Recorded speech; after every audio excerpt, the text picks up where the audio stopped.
a hand on him as he got his shot away, and AC Milan lead already. Giacomo Bonaventura with a shot into the corner of the net, and AC Milan hit the front after dominating the opening 8 minutes or so here.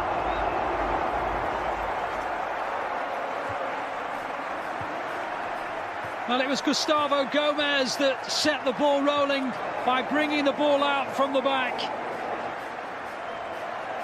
And then the combination between De Sciglio and the advancing Bonaventura, and his shot, well, you can see it takes a deflection that changed the direction of the ball and took it away from Andrea Consigli.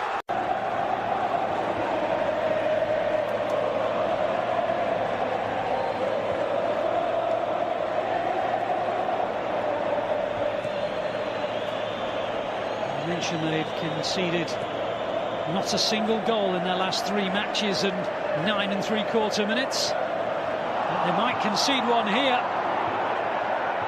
Real opportunity, and it's taken as well. Politano takes advantage of AC Milan's gift, really. And Matteo Politano has been in decent scoring form this season. It's his 5th of the campaign. And AC Milan were in front for, what, 90 seconds? And the former Pescara attacker has put Sassuolo back into the game. Dreadful error. Abate, I think Ajapong might have got a piece of it that helped it into the path of the grateful Matteo Politano. There was still work to do, but as Gianluigi Donnarumma advanced, a change imminent for the visitors. Federico Ricci is coming on. And there's no offside, and Sassuolo in front. Turned in by Francesco Acerbi. And Milan, who led early on, are now behind at the San Siro. The flag stayed down. Was it the right call? Yes, it was.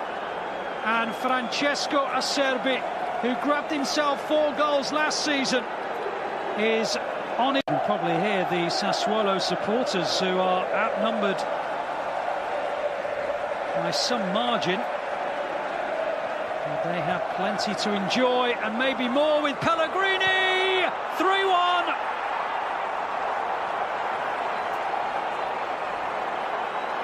What a fabulous couple of minutes for Sassuolo. Well, no wonder he looks perplexed. There are several thousand Milanese who are feeling the same way.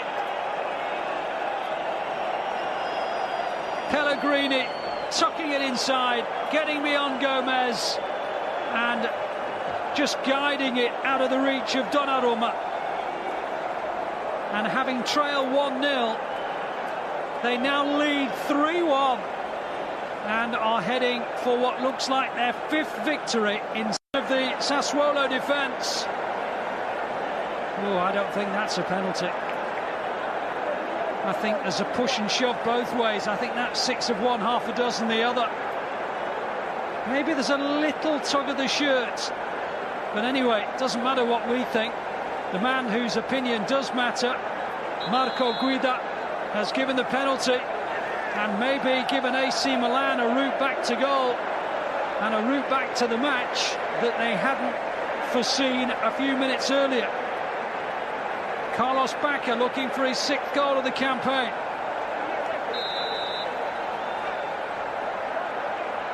Scores. Gets the ball and gets Milan the kind of gift that they actually probably was a necessity for them, because their own qualities were certainly not evident. That's a real bonus for them. Bacca tucks away the penalty, awarded against Ante, who got a yellow card.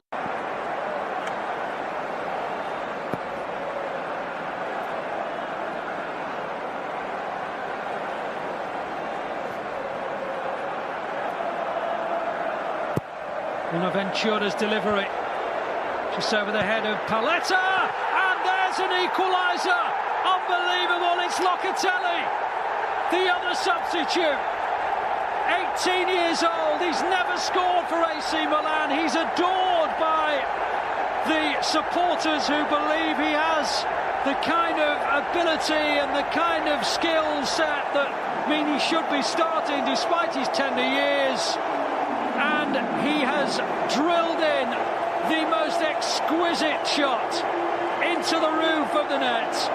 And from 3-1 behind, Milan all of a sudden are eyeing a victory that seemed at best fanciful and realistic. Save underneath his own crossbar. The San Siro stadium is all of a sudden expectant. And they're going to get their goal! Paletta! You could not have seen this coming. You just couldn't. And this is why we love football so much.